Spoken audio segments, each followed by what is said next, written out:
Assalamualaikum warahmatullahi wabarakatuh.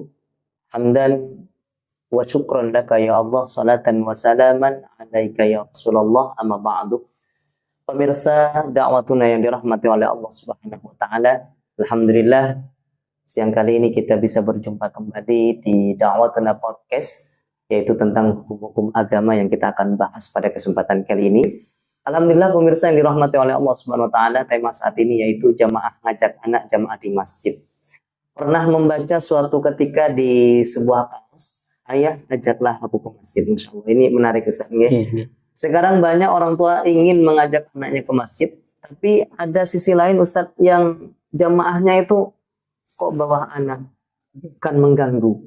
Nah ini Ustaz, timbul pertanyaan, bagaimana hukumnya Ustaz membawa anak berjamaah di masjid? Monggo silakan Ustaz untuk menyampaikan. Siap. Dalam hal ini yang perlu kita tanggapi perihal pertanyaan tersebut adalah yang pertama, memang benar bahwa membawa anak sholat berjamaah di dalam masjid itu ada qaul yang mengatakan hukumnya makruh. Dalam kitab Asnal Matalib fi Syarhi Raudhit Thalib itu mengatakan, Imam Zakaria Al-Ansari beliau mengatakan wal qaulu fil karahah tadi itu adalah fi ghairil mumayyiz. Jadi hukum kemakruhan dalam membawa anak ke masjid untuk sholat jamaah itu adalah bagi anak yang belum mumayyiz. Berarti ada dua hukum berarti Ustaz ya. Antara yang pertama adalah makruh hukumnya kalau tidak mumayyiz. Artinya mumayyiz itu kan kalau kita terjemahkan dengan sederhana, dia belum bisa memperhatikan kapankah dia waktunya pipis, kapankah dia waktunya pup dan lain sebagainya. Membedakan antara hukum itu ya Ustaz. Makanya ketika anak kecil tersebut itu sudah pinter atau kita bisa tanggulangi sesungguhnya dengan kita memakaikan pampers dan lain sebagainya, itu hilang kematuhan.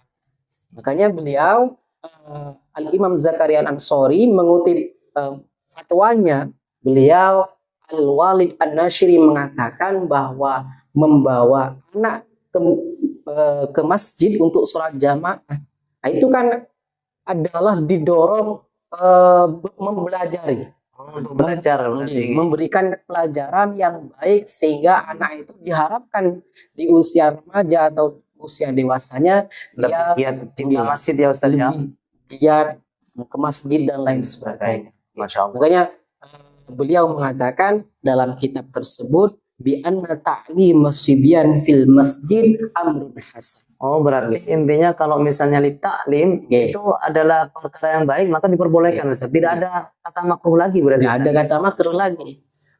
Sedangkan latar belakang orang tua membawa anak kan semuanya taklim ya, betul Ustaz. Kan nggak mungkin juga kita membawa anak ke dalam masjid untuk main-main saja dan lain sebagainya, kan nggak mungkin. Makanya zaman Rasulullah pun beliau mengatakan wasibyanu yadkhulunal masjid min ahdi Rasulillah sallallahu alaihi wasallam ilal an min ghairi nakirin. Berarti tidak ada nggak ada yang menentangnya. Jadi dari zaman Rasul sampai sekarang pokoknya diperbolehkan ya Ustaz. Iya, termasuk Hasan Hussein cucu Rasulullah juga pernah. Nah, kalau dalam cerita itu menggendong sampai main di atas punggungnya Rasulullah sallallahu alaihi wasallam. Alhamdulillah. Intinya pemirsa yang dirahmati oleh Allah Subhanahu wa taala, apa yang disampaikan Ustaz Syihab tadi, bahwasannya membawa anak ke masjid itu diperbolehkan. Tapi ada yang mengatakan makruh kalau dibawa masih ghairu mumayyiz, masih belum pintar membedakan mana popok dan lain sebagainya, mau pipis dan lain sebagainya. Kalau misalnya masih sudah bisa itu tidak ada masalah karena termasuk amrun hasan gitu ya. Masya Allah. Mudah-mudahan sekarang Bapak Ibu sekalian tidak usah risau lagi membawa putra putrinya ke masjid untuk diberikan pelajaran tentang kemasjidan. Karena susah nih, alasannya berarti li ta'lim untuk memberikan nanti masa mudanya pemirsa yang dirahmati oleh Allah lebih giat lagi ke masjid. Nah, mudah-mudahan penjelasan ini menjadikan tambahan ilmu bagi para bapak ibu yang mempunyai anak kecil. Boleh monggo tapi dengan syarat kemungkinan besar untuk dijaga gitu. Biar tidak Bagus. keliling-keliling nanti mengganggu jamaah yang lainnya. Tapi jamaah yang lain yang tidak suka, mohon maaf, panjenengan harus realistis saja. Mungkin dikasih nasihat saja anak tersebut. Dan insya Allah kalau diparingi nasihat, dijaga, insya Allah anak tersebut akan diam.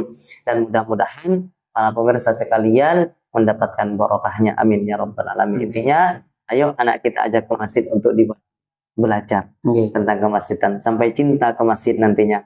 Oke, mudah-mudahan barokah, mudah-mudahan manfaat. Terima kasih pemirsa sekalian. Saya atas nama Hariri mohon undur diri dari hadapan Anda sekalian. Kurang lebihnya mohon maaf. Wallahul hidayah ila thariqin najah. Wassalamualaikum warahmatullahi wabarakatuh.